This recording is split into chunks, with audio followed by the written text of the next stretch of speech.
जो वीडियो आज के सेशन में आप देखने जा रहे हैं यह एग्जाम पॉइंट ऑफ व्यू से बहुत ही इंपॉर्टेंट है। आप टॉपिक देख रहे हैं एपी, जीपी और एचपी।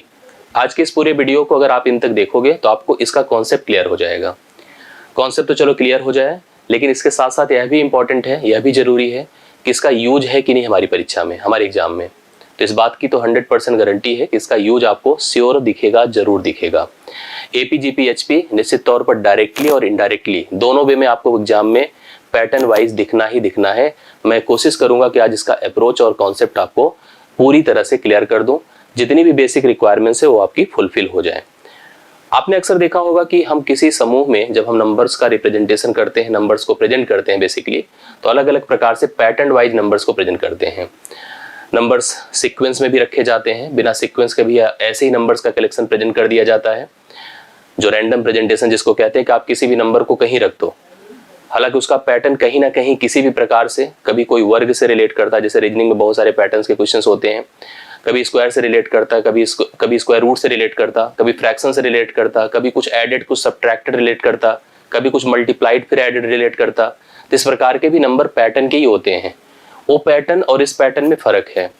यहाँ पे जो टर्म्स होते हैं वो आपस में रिलेटेड होते हैं और उन टर्म्स का रिलेशन ही यहाँ पर इन सीरीज का अलग अलग नाम भी प्रोवाइड करता है। हम सबसे पहले बात किसी कलेक्शन की कर रहे हैं जिसमें नंबर्स का यूज होता है।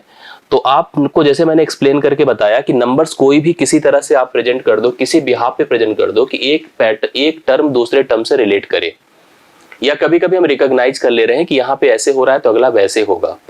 तो आइए अब इस कॉन्सेप्ट को अच्छी तरह से देखा और समझा जाए। मैं बात कर रहा हूं यहाँ पर एपी, जीपी और एचपी की। एपी को आप क्या कहते हैं? Arithmetic progression.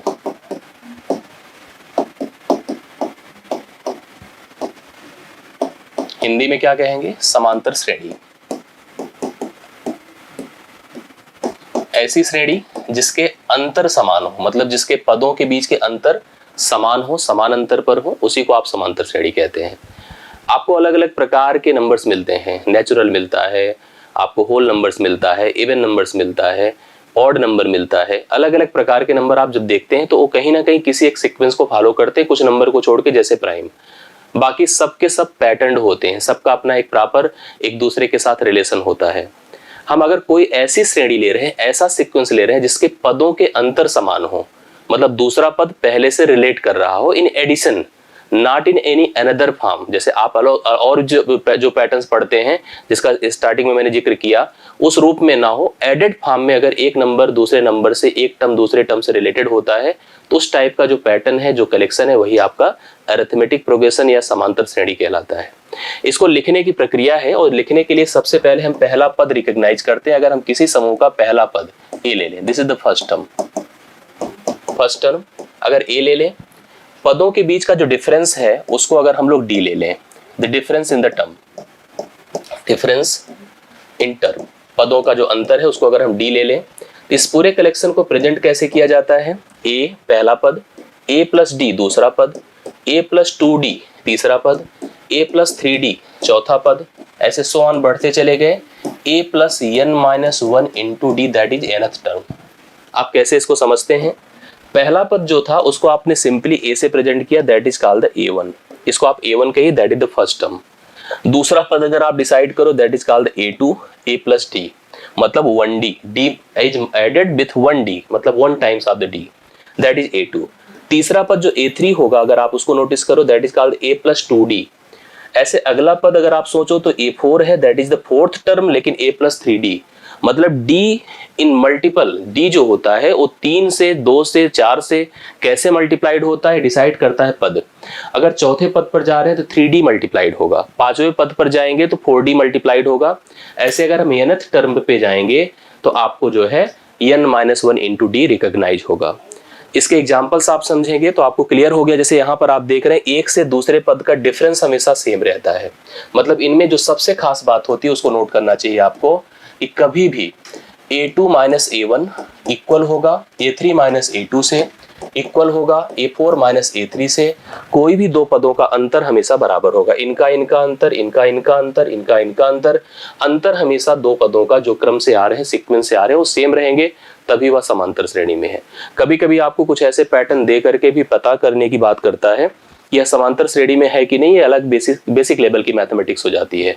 हमारे यहाँ इनका सिंपल सा यूज है जिसमें हमें पदों तक पहुंचने की बात होती है, चाहे स्टार्टिंग से हो चाहे लास्ट से हो, उनके सम की बात होती है, उनके जोड़ की बात होती है। कोई कलेक्शन में हमें किसी पद को रिकॉग्नाइज करना होता है, वो कहाँ पर है उसको डिसाइड करने की बात होती है। तो हम जिन जिन चीजों की यहाँ पर स्टार्टिंग से नीड होगी उसको मैं यहाँ पर एक एक करके एक्सप्लेन करते चला जाऊंगा। आप थोड़ा सा एग्जांपल समझिए कि आपको किस पद को, किस सीक्वेंस को आप एपी में कहेंगे या उसको डिसाइड करेंगे। जैसे मैंने कहा 2 है पहला पद, अगला 5 है, 8 है, 11 है, 14 है, 17 है एंड सो ऑन। आप इसको समझेंगे तो और आपको रियलाइज होगा कि यह पहला पद है या दूसरा पद है या तीसरा पद है, चौथा पद है, पांचवा पद है। सब में अंतर देखिए तो 3 का है, सब में अंतर देखिए तो क्या है, 3 का है, 3 का है। तो इस तरह के जो टर्म्स होते हैं वो आपके किस में है, एपी में है। अब एपी है तो उसकी अपनी एक खासियत है, और भी एक आध एग्जांपल आप ऐसे नोटिस करेंगे तो आपको क्लियर होगा। जैसे मैंने कहा 5 है, -5 है, फिर हमने कहा 3 है, फिर हमने कहा 1 है, फिर हमने कहा यहाँ पर -2 है, सॉरी -1 है, -1 है, -3 है, -5 है एंड सो ऑन। देखिए कम होता चला गया। अब एक एक पद का डिफरेंस आप नोटिस करिए। जैसे 3 से 2 5 घटाए तो -2, 1 से 3 घटाए -2, -1 से 1 घटाए -2, -3 से -1 घटाए -2। सभी पदों के बीच का अंतर आपको समान दिखेगा, तो यह भी एपी में है। आपको क्लियर हो गया कि अगर किसी समूह के पदों का अंतर समान है तो वह सीक्वेंस क्या है, एपी में है। हमारे यहाँ सबसे पहले यही चेक करने की स्थिति आती है कि हम यहाँ पर पहचान सके कि क्या पदों का अंतर समान है कि नहीं। इसके लिए छोटे मोटे कैलकुलेशंस पर आपका कमांड होना चाहिए। अगर वो है तो हम डिसाइड कर सकते हैं पदों का अंतर समान है, और पदों का अंतर समान है तो एपी में है।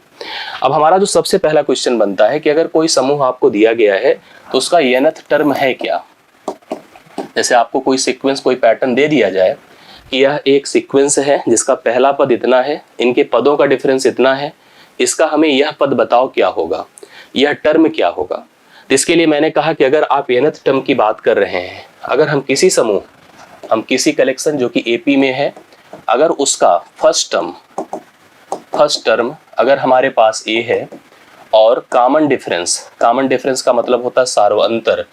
पहला पद आप समझ ही रहे, हिंदी इतनी जानते हैं कि फर्स्ट टर्म मतलब पहला पद, और कॉमन डिफरेंस जो सार्वंतर है, इसको हिंदी में लिख दे रहा हूं मैं। सार्वंतर मतलब सभी पदों के बीच का जो समान अंतर है, जो दूसरे से पहले का, तीसरे से दूसरे का। अगर सपोज करो डी है तो nth टर्म कैलकुलेट करने का 2 तरीका होता है। एक तो कोई सीक्वेंस का अगर हमें स्टार्टिंग पता हो, पहला पद पता हो और कॉमन डिफरेंस पता हो, तो हम स्टार्टिंग से nth टर्म निकालेंगे, और उसके लिए सिंपल फार्मूला होता है tn। दैट मीन्स वह पद जो आपकी पोजीशन है, जो आपको डिसाइड करना है, that is a plus n minus 1 into D होता है। सिंपल सा कॉन्सेप्ट है। एग्जाम्पल के तौर पर अगर आप कोई अभी जो एक समूह आपने कोशिश किया था, सोचा था, उसके एग्जाम्पल को ही हम नोटिस करें तो आपको क्लियर हो जाएगा। मान लीजिए मेरे पास 2 है, 5 है, 8 है, ठीक है, 11 है, 14 है, 17 है एंड सो ऑन, इनफाइनाइट तक बढ़ता जा रहा है। आपसे पूछा जा रहा है किसी में ऐसा कोई पद सोचो जो आपकी नजर में हो, आपको पता है कि यह पहला है या दूसरा है या तीसरा है या चौथा है या पांचवा है या छठा है।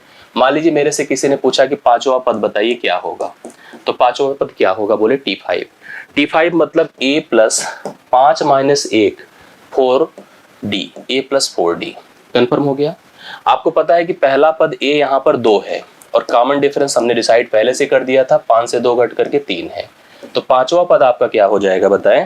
पांचवा पद हो जाएगा 2 पहला पद, 4 गुणे 3 ना, तो 2 प्लस 4 गुणे 3 12 होता है, 12 2 14 हो गया। ये देखिए पांचवा पद 14 है, मैच कर गया।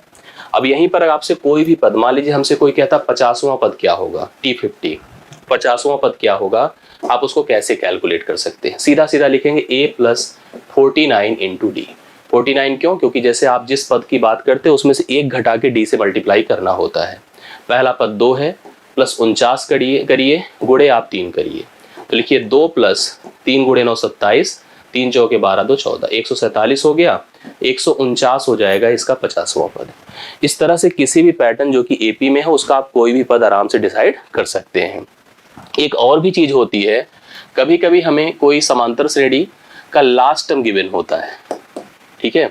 आपको किसी समांतर श्रेणी का लास्ट टर्म अगर दिया है यल, कॉमन डिफरेंस जो सार्वंतर है वो भी अगर आपको पता है डी, आप ऐसे में nth टर्म फ्रॉम लास्ट निकाल सकते हैं।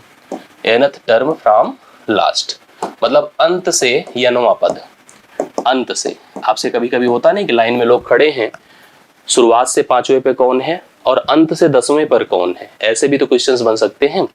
अंत से nवां पद अगर हमको पूछा जाए, हमसे पूछा जाए, हम क्लियर कर सकते हैं। कैसे निकाला जाएगा आप समझिए। सबसे पहले जैसे हमने कहा कि अपना एक सीक्वेंस था जो अभी हम ले रहे थे, 2 है 3 है 2 है, हम 3 का गैप करके बनाए थे, उसी को एग्जाम्पल बना के हम समझ सकते, बेस बना के 8 है 11 है 14 है 17 है, मैंने इतना लिया था। ये आपका एपी में था, इसमें कोई डाउट की बात नहीं थी, जिसका पहला पद भी क्लियर था। मान लो अगर हम इन्फिनाइट को रोक कर यहीं तक रुक जाते हैं, अंतिम पद आपको 17 दे देते हैं। आपको यल पता है 17, डी पता है 3, इतना पता है। और हम जिसको देखें जिसको समझें उसी के बारे में बात करें। हमने कहा चलो अंत से तीसरा पद, हमने कहा थर्ड फ्रॉम लास्ट, मतलब अंत से तीसरा पद अगर आपको पता करना है, देखने से समझ में आ रहा है 11 होगा, बट क्या हमारा फार्मूला काम कर रहा है कि नहीं? आप तुरंत देखिए, हम लिखेंगे T3, थर्ड कर रहे हैं लेकिन कहां से कर रहे हैं? फ्रॉम लास्ट, अंतिम से कर रहे हैं। रूल क्या हमने लिखवाया था, अभी नहीं लिखा था तो रूल लिख लीजिए, यल minus n minus 1 into d. ये होता है nth टर्म फ्रॉम लास्ट। अंत से अगर हमें nवां पद निकालना है तो आपको सिंपल सा अंतिम पद minus n minus 1 into D apply करना पड़ेगा। तो अंतिम पद अगर मान लो 17 है, दिया भी है, n माइनस 1 3 माइनस 1 गुड़े डी मतलब 3, तो 17 माइनस 2 हो जाएगा, 2 गुड़े 3 6 कर दीजिए, देखिए 11 आ गया, जो तीसरा पद है अंतिम से।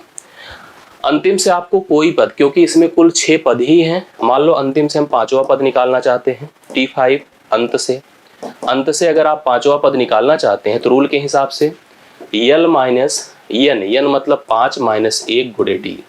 यल की जगह पर आप 17, क्योंकि अंतिम पद दिया है, ना दिया हो तो बात दूसरी है। n माइनस कर दे, n माइनस मतलब 4 गुड़े आप डी करिए 3 होगा, तो 17 में से 12 घटेगा अर्थात 5 हो जाएगा। अंतिम से 5वां पद आपका 5 हो रहा है। तो आपको समांतर श्रेणी के स्टार्टिंग से nवां पद और अंत से nवां पद सभी आप कैलकुलेट कर सकते हैं। ये बेसिक कुछ अप्रोच होते हैं। अब बात आती है कि इन समांतर श्रेणी के जो पद होते हैं उनका सम कैसे किया जाए, उनका योग कैसे किया जाए। हमने लिखा कि समांतर श्रेणी के n पदों का योग, अभी मैं इस पर कुछ क्वेश्चंस भी आपको करके दिखाऊंगा तो आपको और कॉन्सेप्ट क्लियर हो जाएगा। जैसे आपको अगर कोई भी समांतर श्रेणी सपोज करिए a plus D, a plus 2d, a plus 3d ऐसे करके आपको दी गई है, जिसमें पहला पद, कॉमन डिफरेंस, ये सब चीजें आपकी क्लियर है, दी गई हैं। तो आपको अगर SN फाइंड करना है, SN मतलब n पदों का योग, इसके भी 2 तरीके होते हैं। पहला तरीका है जब पहला पद और कॉमन डिफरेंस पता हो और n आपको डिसाइड करना हो। दूसरा तरीका हो जब पहला पद और अंतिम पद पता हो, तब भी आप कर सकते हैं। तो पहले आप इसको देखिए, जब पहला पद और कॉमन डिफरेंस क्लियर हो, रूल होता है n/2 2a plus n minus 1 into d. ये फार्मूला होता है तब जब हम डायरेक्ट फॉरवर्ड वे में करते हैं, ये तब के लिए है जब क्या क्या पता होगा। देखिए, जब हमें पहला पद पता है कि पहला पद है आपके पास a और सार्वंतर है, मतलब कॉमन डिफरेंस जो है आपके पास वो कितना है, वो आपका d है, और n आपको खुद ही डिक्लेयर करना पड़ेगा। इसी में एक फार्मूला और है, उसको भी आप भी अभी तैयार कर लें। जब, देखिए ध्यान से, जब अंतिम पद तथा पहला पद पता हो, पहला पद ज्ञात हो, तो रूल सिंपल सा होता है SN is equal to n/2 a plus l। ये सिंपल सा कॉन्सेप्ट होता है, इसको आप अप्लाई कर लेंगे तब जब हमें पहला और अंतिम पद दिया होता है। बहुत बार ऐसी आवश्यकता पड़ती, जरूरत होती है, हमें ऐसे करना होगा तो हम लोग इजीली इसको कर सकते हैं, अप्लाई कर सकते हैं। अब एग्जाम्पल के तौर पर जो हमने लिया था उसी को देखिए, 2 था, 5 था, 8 था, 11 था, 14 था, 14 और 17 था। आप ऐसे ही टर्म की बात कर रहे थे। मान लीजिए मुझे इसके शुरू के 4 पद जोड़ने हैं, तो जोड़ के देखिए कितना मिलेगा, 5 2 7 8 15 11 26, यही मिलेगा। जोड़ करके आप जोड़ सकते हैं। बट यही चीज अगर मान लीजिए हमसे कहे 4 की जगह 40 पद ऐसे जोड़ो, अगर यही पैटर्न बढ़ता चला जाए 50 पद जोड़ो, तो इसके लिए जरूरी है कि आप इस फार्मूले का यूज करें, यस एन। और एन की जगह मैंने कहा 4 पद को ऐड करना है, 4 पदों का योग करना है, जिसको हमने ऑलरेडी कैलकुलेट कर रखा है, जिससे कि हमारा वेरीफाई हो जाए, हमको क्लियर हो जाए कि हम इसी तरह से करते हैं इसको। तो रूल होगा n/2 मतलब 4/2, यस 4 आपको करना है, 4/2 2a, 2 गुणे a का मान देखो यहीं पर a है, 2 प्लस 2a प्लस n मतलब 4 माइनस 1 गुणे d मतलब क्या होगा बताइए 3। तो 4/2 करिए 2 हो गया, यहाँ पर 4 हो गया, 3 गुणे 3 9 हो गया, 9 4 13 दूना 26, देखिए मैच कर रहा है बिल्कुल। अब आपको जैसे मान लीजिए यहाँ पर हमको यही सीक्वेंस की बात करनी हो, हमको इस सीक्वेंस में अगर टोटल कुल 6 पद दे रहे हैं, कितने टोटल पद हैं बताओ 6 हैं। आप सभी पदों का जोड़ अगर करना चाहते हैं, पहला पद अपने को पता है, अंतिम पद अपने को पता है, ठीक है, मतलब पहला पद क्लियर है, अंतिम पद क्लियर है, और हमें सभी पदों का जोड़ करना है। तो पद कितने हैं 6 हैं। हम शुरू से भी कर सकते हैं, बट डायरेक्टली करना हो तो नियम हो जाएगा 6/2, पहला पद 2 प्लस अंतिम प्लस 17, ठीक है, 2 गुणे 3 कर दीजिए, 3 6 होता है, 3 17 2 19, 19 गुणे 3 करेंगे 57, सभी पदों को आप जोड़ दीजिए। यहाँ तक 26 जोड़ा ही था, 26 14 जोड़िए 50, सॉरी 26 14 40, 40 10 50 7 57, यहाँ पर 57 देखिए डायरेक्टली आ गया। तो आपको समांतर श्रेणी के n पदों का जोड़ जो कि प्रारंभ से और कॉमन डिफरेंस की केस में और साथ में लास्ट टर्म और फर्स्ट टर्म की केस में अगर दिया हो तो इजीली हम लोग परफॉर्म कर सकते हैं। होप सो क्लियर हुआ होगा। अब इतनी आवश्यकता आपकी बहुत, मतलब इतनी ही जरूरत है आपकी बेसिकली। इस पर कुछ क्वेश्चंस हम आपको चाहें तो करके दिखा सकते हैं, इस पे जो रिलेट करते हैं डायरेक्टली। जैसे देखिए यहाँ से, जैसे मान लीजिए एक हमको क्वेश्चन हमसे इस तरह का मिला, हमसे क्वेश्चन मिला, देखिए बहुत बढ़िया इंपॉर्टेंट क्वेश्चंस के तौर पे है। आप देखिएगा समांतर श्रेणी का युद्ध दिखेगा, 3 अंकों की कितनी संख्याएं हैं जो 6 से विभाज्य हैं। अब अगर आप 3 अंक की संख्याओं की बात करोगे तो 3 अंक की संख्या 100 से शुरू होती है और 999 तक जाती है। हमें 3 अंक की वह संख्याएं लेनी है जो 6 से कटे। 6 से कौन कटता है? जो 2 से कटता है और 3 से कटता है। 6 से कटने की बात अगर हम लोग सोचे तो जैसे अगर हम बात करें 102 की, 102 वह संख्या होगी स्टार्टिंग में जो 2 से और 3 से दोनों से कट रही है, तो कन्फर्म है कि यह 6 से कटेगी। तो पहली संख्या आपकी ये हो गई। अब मैं गारंटी दे रहा हूं दूसरी संख्या 108 होगी, तीसरी संख्या 114 होगी। 6 जोड़ते जाइए, संख्याएं मिलती जाएगी, मतलब इसमें भी समांतर श्रेणी ही बनेगी। अंतिम संख्या हमको कंफर्म नहीं है, हम अंतिम संख्या यहाँ पर सोचें कि क्या है और कैसे है, तभी तो कर पाएंगे। जब तक हमको पद ही नहीं पता कितने हैं, ये भी तो पूछ सकता है कितने पद हैं, तो जोड़ पूछ रहा है मान लीजिए 3 अंकों, अच्छा कितनी ही पूछ रहा है, पद कितने हैं ये हमको डिसाइड करना है। योग भी कर सकते हैं आप लोग यहीं से फटाफट। पहली संख्या कंफर्म हो गई जो 6 से कटेगी। अंतिम संख्या आपको डिसाइड करनी है 999 के पहले क्या 998 कटेगा, चेक कर सकते हैं हम लोग। इसको चेक करने का तरीका ये होता है बहुत आराम से। 2 से तो कटेगा, क्या 3 से कटेगा? नहीं कटेगा। क्यों? 3 कट जाएगा, 9 कट जाएगा, बट 8 नहीं कटेगा। अब 97 हो नहीं सकता तो 96 को चेक करिए, 96 कट जाएगा। ये कंफर्म है, 2 से भी कट जाएगा और 3 से भी कट जाएगा। काट के देख लीजिए, 3 3 9, 3 3 9, 3 2 6, 3 से तो कट रहा, अंतिम में 6 है तो 2 से कटना ही है। मतलब पहला नंबर आपको 102 मिला और अंतिम नंबर 996 मिला। तो आपके सामने पहला टर्म क्लियर है, कॉमन डिफरेंस तो क्लियर ही हो चुका है। देखो ए का मान कंफर्म हो गया 102, ठीक, ए का मान कंफर्म हो गया 102। डी का मान आपको क्लियर है 6 होगा, क्योंकि 6 से विभाज्य है तो 6 का अंतर होगा। और आप चाहें तो अंतिम पद tn लिख सकते हैं जो 996 है, 996 है। आपको n पता करना है कि पद कितने हैं। 60 तरीका भी बता सकता हूं, लेकिन अगर प्रॉपर पैटर्न फॉलो करो तो नियम ये है, tn बराबर a plus n minus 1 into D, यही नियम है। आप इसकी जगह 996 पुट कर दीजिए, बराबर a की जगह 102 पुट कर दीजिए, प्लस n ही पता करना है, n माइनस 1 डी हो जाएगा 6। आप घटा दीजिए, इसमें से इसको 6 से 2 4 होता है, 9 का 9 ही रह जाएगा, ये 8 हो जाएगा। 894 बराबर n माइनस 1 इंटू 6, 6 से भाग करें, 6 के 6, 2 9, 6 चौके 24, 6 9 54, 149 हो गया, बराबर n माइनस 1 है। n का मान सीधा सीधा 1 जुड़ेगा 150 होगा, इसका मान 150 है जो कि सी ऑप्शन में आपको दिया गया है। हम तो डायरेक्ट ऐसे बताते हैं, आप ऐसे ध्यान से देखिए कि अंतिम संख्या, क्योंकि बहुत कॉमन और इंपॉर्टेंट क्वेश्चन है और अक्सर इसका यूज दिखता है। अंतिम संख्या से पहली संख्या सीधा घटा दो, ये नियम है डायरेक्ट। अंतिम संख्या से पहली संख्या घटा दें, 894 आया, ठीक है। उसको 6 से भाग कर दें, 6 मतलब कॉमन डिफरेंस था, 6 से भाग करें, 149 आया, और उसमें 1 जोड़ दें, हो गया उत्तर 150। नियम ये होता है। अंतिम ऐसे समांतर श्रेणी में अगर nवां पद निकालना है, पहला और अंतिम पद दिख रहा है, टीबी क्लियर है, अंतिम से पहला घटा दें, divide by common difference plus 1, उत्तर हो गया, पदों की संख्या क्लियर हो गई। तो ऐसा क्वेश्चन आपको एग्जाम में मिलेगा तो आप निश्चित तौर पर उसको करिएगा और करके आइएगा। सबसे इंपॉर्टेंट है कि उसको करके आइएगा।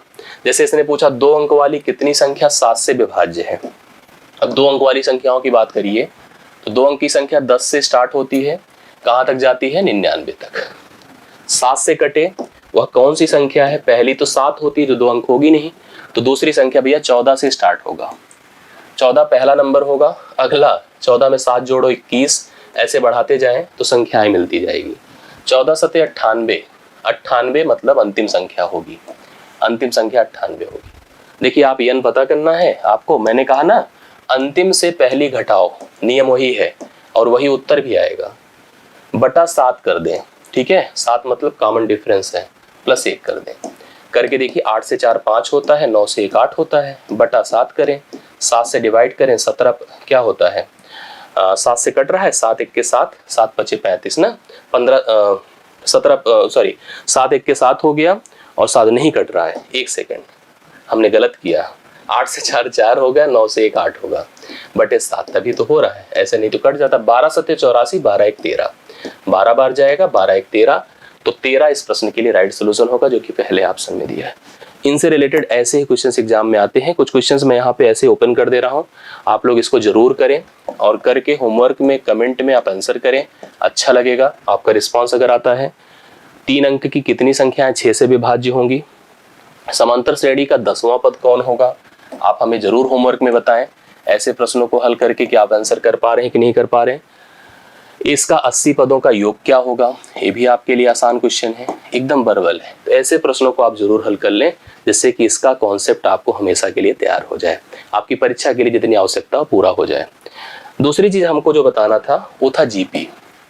जीपी मतलब ज्योमेट्रिक प्रोग्रेशन, ज्योमेट्रिक प्रोग्रेशन, इसको आप कहते हैं गुणोत्तर श्रेणी।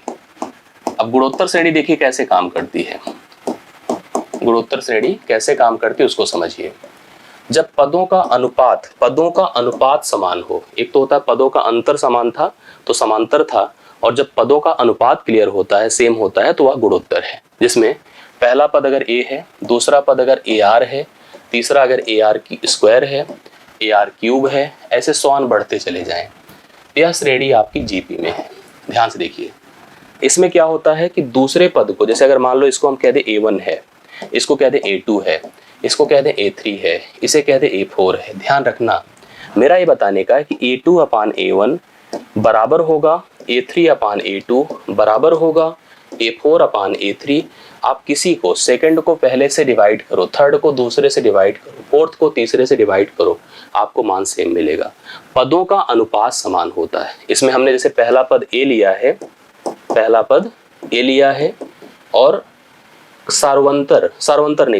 सार्वनुपात इसमें बोला जाता है, जिसको कॉमन रेशियो बोलते हैं, सार्वनुपात यहाँ पर आ रहे हैं।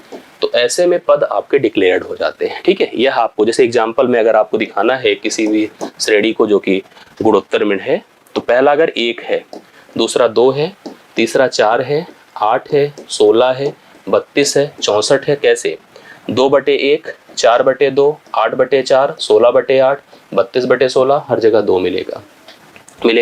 तो यह श्रेणी आपकी क्या है, गुणोत्तर है।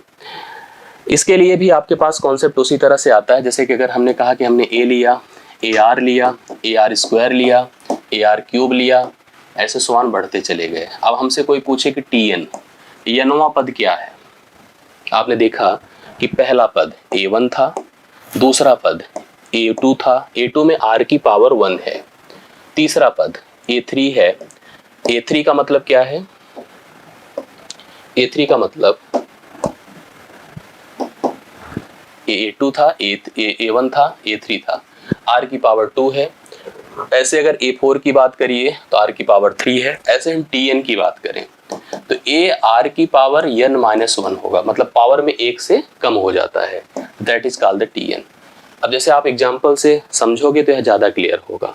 सपोज करिए मेरे पास एक श्रेणी है 1 2 4 8 16 32 64 सो ऑन ऐसे जा रहा है। ये गुणोत्तर में है, कन्फर्म है। इसमें सब में देखो अगर हम सोचे तो a का मान 1 है और r का मान 2 है। क्यों? 2/1 4/2 8/4 सब 2 ही हो रहा है, ठीक है। अगर मैं पूछूं कि इसमें जैसे मान लो इस पद पे आइए आप, ये कौन सा पद है? पांचवा पद क्या है?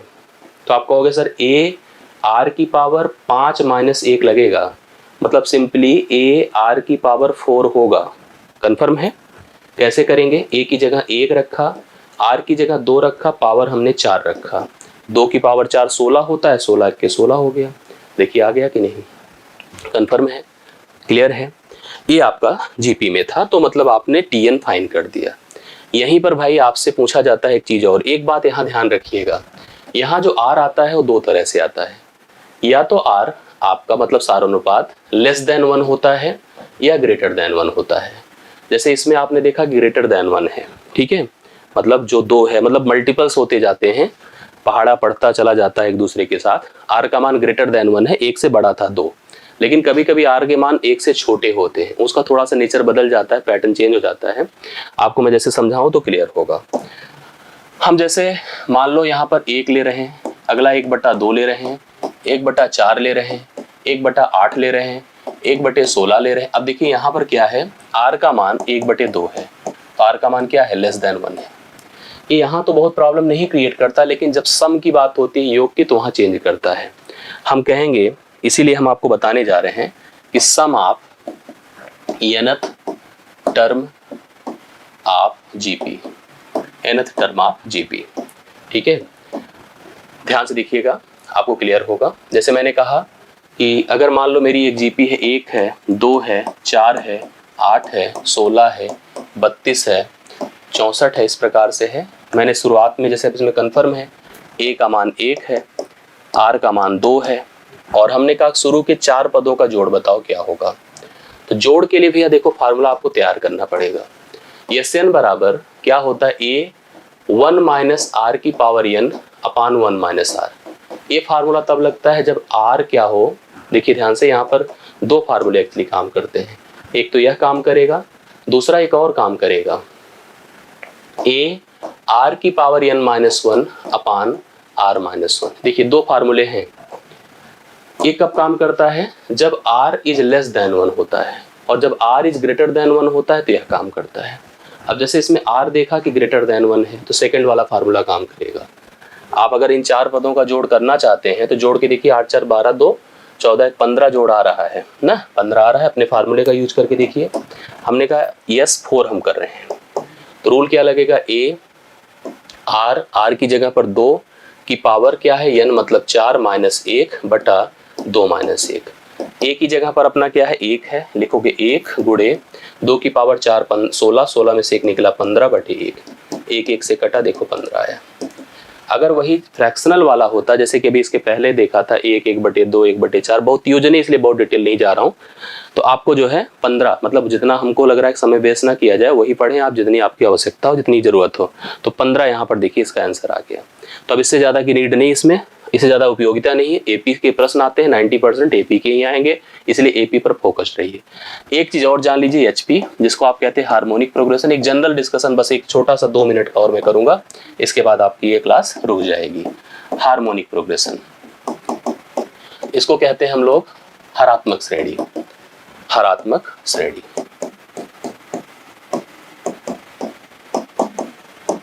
मेरा कहने का अर्थ है कि अगर यदि A1, A2, A3 and so on AN समांतर श्रेणी हैं, समांतर श्रेणी में है, तो 1/A1, 1/A2, 1/A2, 1/A3 and so on 1/AN हरात्मक श्रेणी में होगा।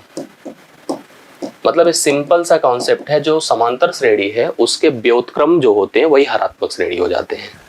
अगर आपने कभी जैसे सिंपल कुछ पद ले लिए हैं, जो गुणोत्तर समांतर में है, जिनके पदों का अंतर समान है, उनके रेसिप्रोकल्स जो होते हैं वही हरात्मक श्रेणी में होते हैं। इसलिए इसके लिए कुछ अलग से करने की आवश्यकता नहीं होती, सब कुछ एज इट इज आप किसी भी हरात्मक को समांतर में बना के सारे उन काम को कर सकते हैं जो आपकी जरूरत है। हालांकि इसकी बहुत आवश्यकता नहीं, बस इतना पैटर्न जाने की जरूरत है। कुछ प्रश्न मैं कहूंगा और भी होमवर्क में आपको दूंगा, उसको भी थोड़ा तैयार कर लीजिएगा।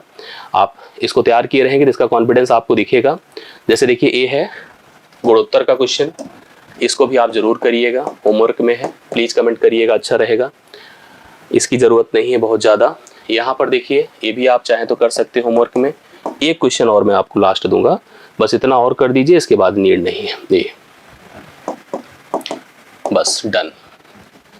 तो यह पूरा सेशन आपकी परीक्षा से रिलेटेड है। हालांकि एपी जीपी एचपी को डिटेल से पढ़ा जाए तो it will take 2 or 3 session, but जितनी आवश्यकता है उतना मैंने क्लियर किया। समय ज़्यादा बर्बाद न करते हुए इन सेशंस को, इन वीडियोस को देख लीजिए, जिससे कि आपका कॉन्सेप्ट क्लियर हो जाए। और ऐसे प्रश्न क्योंकि नीड में है, इंपॉर्टेंस है इनकी ज़रूरतें हैं, तो इसलिए हमने इसको यहाँ पर कवर किया। और कोशिश वही कर रहा हूँ जो आपके लिए जरूरी हो। समय क्योंकि इस समय बहुत ही आपका इंपॉर्टेंट है, एक एक पल जरूरी है। अच्छे से अपने समय का यूज करें। वीडियो अगर अच्छी लगे, समझ में आया तो लाइक और शेयर भी करें, अपने अच्छे फीडबैक सुझाव भी दें, और अब सबसे इंपॉर्टेंट अपने सुझाव जरूर दें, अपनी ज़रूरतें बताएं, जिससे उस पर जो भी समय है अभी हम काम कर सके। अंत तक का समय अगर आपके 1 मिनट भी कहीं से हमारी वर्डिंग आपके काम आ गई, आपको एक नंबर भी मिल गया, तो हमारे लिए बहुत ज़रूरी और हमारे लिए अप्रिसिएबल होगा, अच्छा रहेगा। तो फिर से मिलेंगे अगले वीडियोस में।